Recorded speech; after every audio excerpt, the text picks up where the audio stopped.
This is a continuation of the discussion about Laplace transform. This is part 2. Okay, so in the last video I have introduced the how to transform a function. Of course, we have the differentiality. S here is considered as constant. Okay, so ganun lang. You integrate this into uh, you integrate this from 0 to infinity, this function. Ano yung, so this is our function. Ito yung function natin. We multiply this with this and this and integrate it from 0 to infinity. Then we have now the Laplace transform. So ganun lang siya kadali. So let us take an example. Let us see this is y is equal to 1, or this is function of t is equal to 1. Okay, ganun naman talaga, di ba? Y as a function of t, or if this is 1, ganun. So this is our equation. And of course, if we transform that into a symbol of function, iminin na siya. This represent this represent y. Okay, so tandaan lang, instead of using the variable y, we use the symbol function of t. So this is the same as the variable y. And the value, yung kung ano yung t expression here. Okay, so let us transform of the function 1. Okay, so the procedure is we integrate from 0 infinity, we multiply the function by this term e times 1 dt. So kadali lang, di ba? So this is equal to, now the integral of EU du is equal to EU. So we have to determine the derivative of the power. So in this case, the power is negative st. Remember that s is a constant. So the derivative of this is negative s dt. So in here, we lack the value s. Since originally we don't have negative s, i-balance natin dito. Negative s. This is though as we are multiplying the whole integrand with negative s times over negative s, which is of course equal to 1. So we are not changing anything. But of course, we are transforming this into this formula. So the integral now is equal to negative 1 over s e negative st. The integral of EU du is equal to EU. Of course, we have the constant of integration. But since we have the limit, 0 to infinity, we don't have the constant of integration anymore. Kasi we know now the limit from 0 to infinity. So when we solve this, we substitute the upper limit into the integral and then solve. So in this case, the upper limit is in infinity. So we have negative 1 over s. Remember that s is considered here as constant. E negative s times infinity. Okay, so minus 1 over s e negative s times 0. Okay, so this is now the limit substituted into the integral. So upper limit is infinity. That's why we have it here. And the lower limit is 0. That's why we have it here. So we substitute it here. So let us analyze, if we have x negative 1, this is also equal to 1 over x. The exponent becomes positive. This is 2. This becomes positive 2. We just change the location of the position of the term from numerator, it becomes denominator. So in this case, this one, algebra na to, this one can be rewritten as negative 1 over s. Okay, baba na natin to. This becomes e negative s times infinity. Yung sa infinity, walang masyadong malaki yan. Okay. Wait a minute. This becomes positive now, diba? So this is positive infinity. So from 1 to million to billion to trillion to quintillion and so on. So to infinity, this is a very large number. Yung power of E is a very large number. So minus now 1 over s. E, this is negative s times 0 is 0. Okay, so this is now our uh, uh, transform. So let us analyze 1 divided by s, and then we multiply it with a very large number. Diba? Alam mo, 1 divided by 2 is 0.5.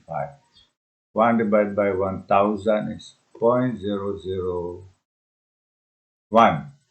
Now, if we divide this by 1 billion, this is 0.00001. Trillion, quintillion, 0.000, and so on. With a very large number, take note that this becomes now almost 0. Okay, so in infinity, this one becomes 0 because 1 divided by a very large number, this becomes 0, practically 0. Okay, so while e raised to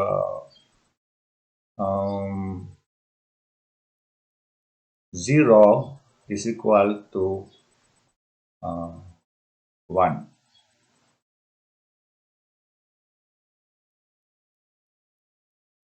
Teka muna, meron tayong konting error dito. Now, yung limit natin is upper limit minus the lower limit. This is how we solve the definite integral. Dito naman, nagkamali tayo ito. Minus negative, so this becomes positive. Okay, so positive ito. So this becomes now the value now of the Laplace transform of 1 is 1 over s. Okay? So, yung Laplace transform of 1 is equal to 1 over s. Okay, so let's take another example. The Laplace transform of, today we have a function of t is equal to e a t. So this is generally any number, 3t, or any constant for that matter. Okay, so a represent any number. So we transform this. So Laplace transform of the function e a t is equal to the integral from 0 to infinity e negative st. So this is the process. Constant. This is being multiplied. E raised to negative st. Multiplied another function which is e a t times, of course, dt. Now, remember in algebra we have, kasi we're going to integrate this. Alam mo naman yung base, di ba? Let us say we have x squared times x cubed. Anong ginagawa natin? This is x to 5. Or anong nangyari? X is 2 plus 3. We add the exponent. Okay? So in this case, we are going to do the same. So we will combine these two, itong dalawa, combine natin itong dalawa into one. Parang ganito. Okay, so we have now 0 to infinity e. So i-add natin negative st plus at times dt. Kasi enclosed in parentheses para medyo mag-group siya. So this is equal to, simplifying further, we can factor out t. E t negative s plus a.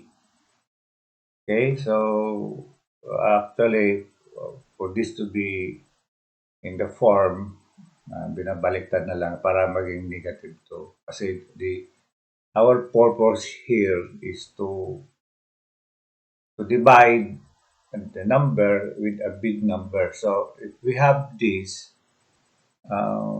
dapat maging negative 2. So in this case, we can transform this into this form.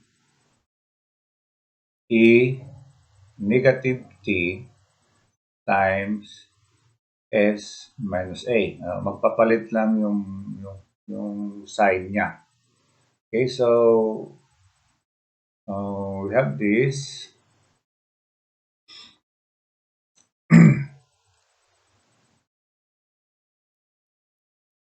So this is now equal to 0 to infinity. Of course, we have the dt here. So again, integral of EU du is equals to EU. So dapat makomplete natin yung du. So in this case, our u is negative t times s minus a. Remember that s minus s and a are constant. Therefore, the derivative of this is negative s minus a times dt. So therefore, in here, we only lack the number, let me rewrite this one, negative t s minus a times now yung kulang niya, which is negative negative s minus a times dt. To complete yung formula, eu du. E, then we have our u, then we have our du. Okay, E u du. So we have E u du. So but of course, again, we lack this number in the original integrand, so we will balance it with 1 over negative s minus a. Okay, so that we will not be changing anything in our integrand. So kuha tayo ng space. So this is now in the form, therefore we can integrate this with this. Ito. So we have negative 1 over s minus a times now e negative t s minus a with limit from 0 to infinity. Okay, so we will just substitute the limit. So ito, constant naman to. Pwede naman ito ilabas na lang. Negative 1 over s minus a times, dito tayo, upper limit, e minus infinity times s minus a. Okay, this is the upper limit minus the lower limit is e negative 0 times s minus a. Okay, so ganyan lang. Now, observe that this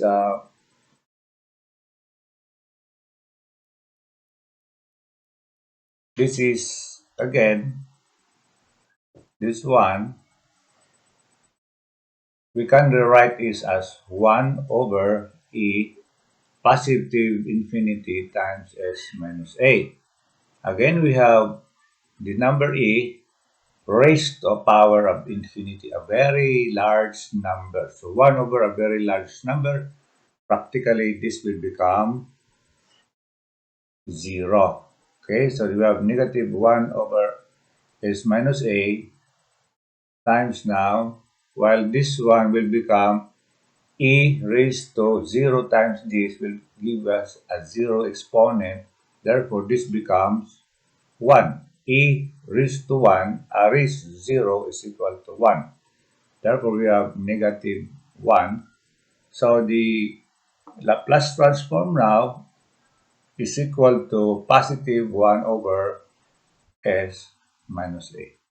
This is the Laplace transform of t. Okay? Ito na siya. 1 over s minus 1.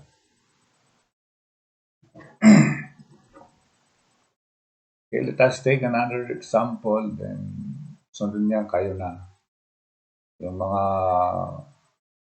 I will be giving you an exercise transforming several functions. So, let's take this function of t is equal to t. Okay? Kumbaga, y is equal to t. Nakasimple, diba? Pero, of course, when you combine this in the differential equation and solving it by Laplace transform, although this is very simple, you need it. So, before, of course, solving the Laplace transform, before solving the differential equation, you have to know the Laplace transform of each term in the differential equation. So that's why we have this. Actually, we have a table for Laplace transform. May table naman kayo. So you don't have to be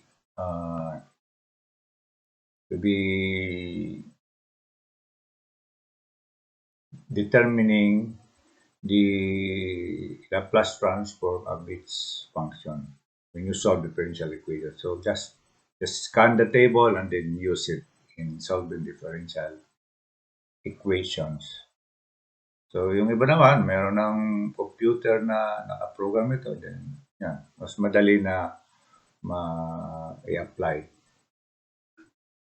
Now we have this, the Laplace transform of the function of t is equal to 0 to infinity e negative st times t dt.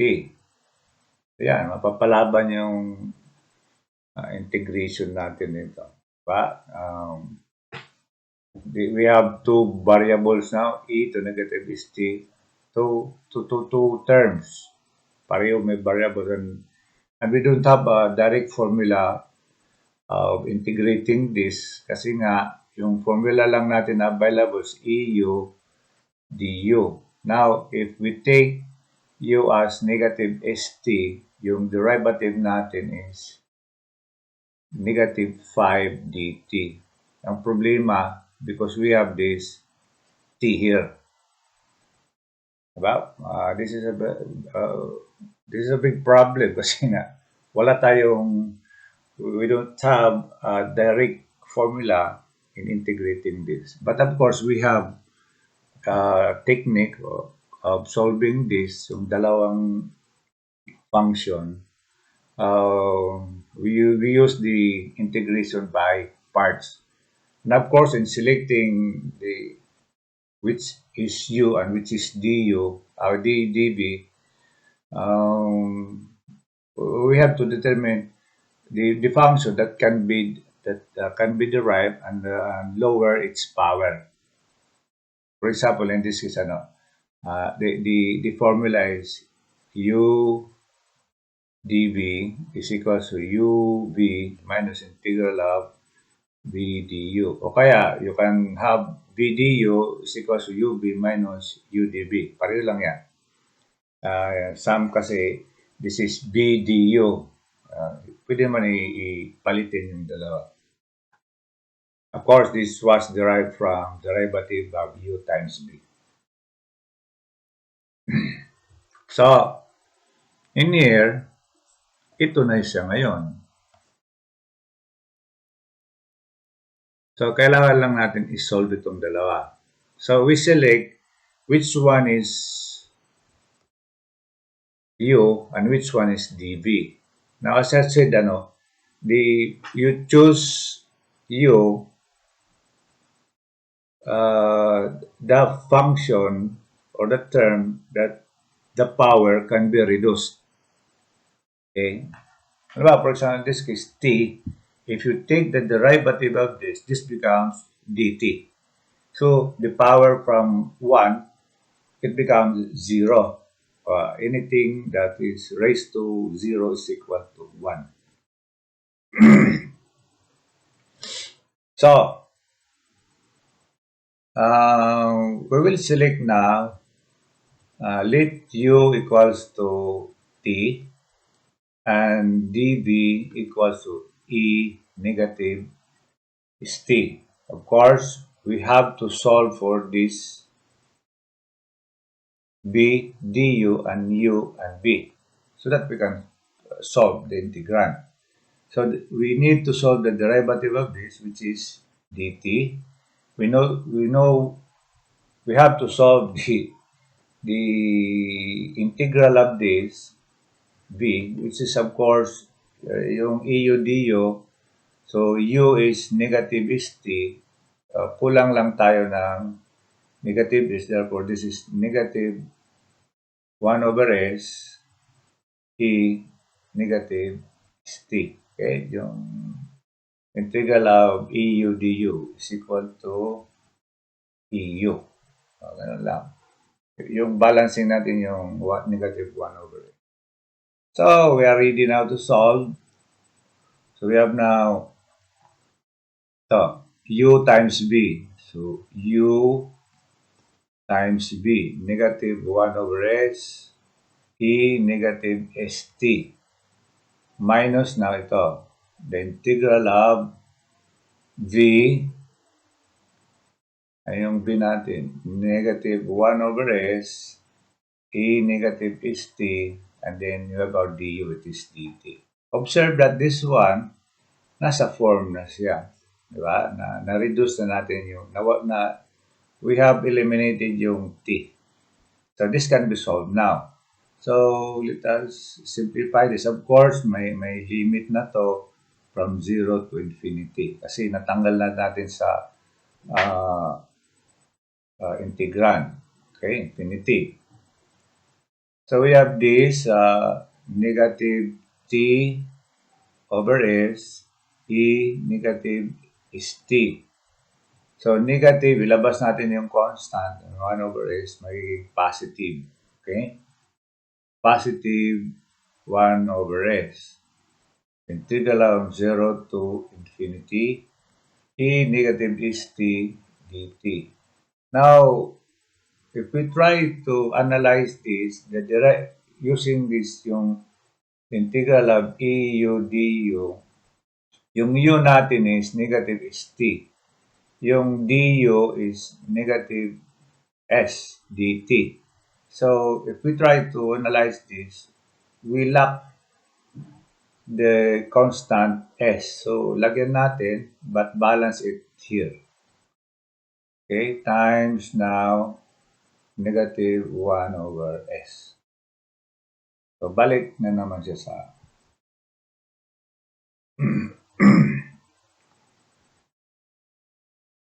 so, let us solve this now. Meron tayong limit dito, 0 to infinity. So, this becomes negative t over s, e negative st, 0 to infinity. Minus, kasi negative times positive, 1 over s squared.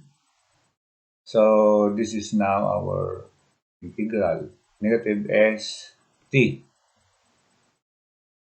from 0 to infinity. Ayan. Pwede na tayong panang limit. We can combine this actually. Isahin na lang natin yung lahat, yung limit natin. So, para medyo madali. Okay,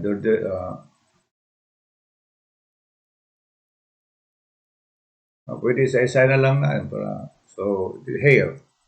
So, we have upper limit here.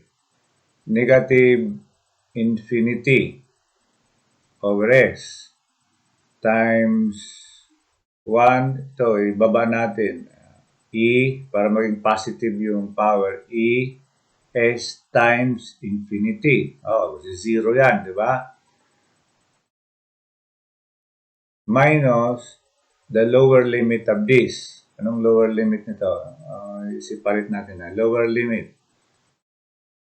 Minus minus, so this becomes positive. T, 0 over s. E, negative s times 0. Okay, so this is for this. Now, minus, ito na naman. Let us take this as red.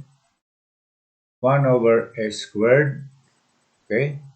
The upper limit, e negative infinity times s. Okay. Minus the lower limit, e negative s times 0. Okay. So that will give us now the substituted values of the limit. So, let us analyze one by one. 1 over very large number, although this is infinity, but here we have a number raised to s, tapos minultiply mo pa ng infinity. So, lamang na lamang yung denominator, multiply mo pa ng s, therefore this becomes 0. Of course, 0 times any number is 0. So, naging 0 to. And again, this one, ibaba natin. This is 1 over e s times infinity. So, this becomes 0. So, what will remain is, of course, this is equal to 1. E raised to 0. Therefore, this is negative times negative 1. This becomes 1 over s squared. So this is now the Laplace transform of yung function, yung t lang, yung t. This is the Laplace transform. So, as your exercise, kayong gumawa yung general na Laplace transform t raised to n. When this is a whole number, and then t raised to n when this is fraction. So, ilalagay ko naman yan sa exercise niya. Okay, this will end my discussion in transforming function into the Laplace transform.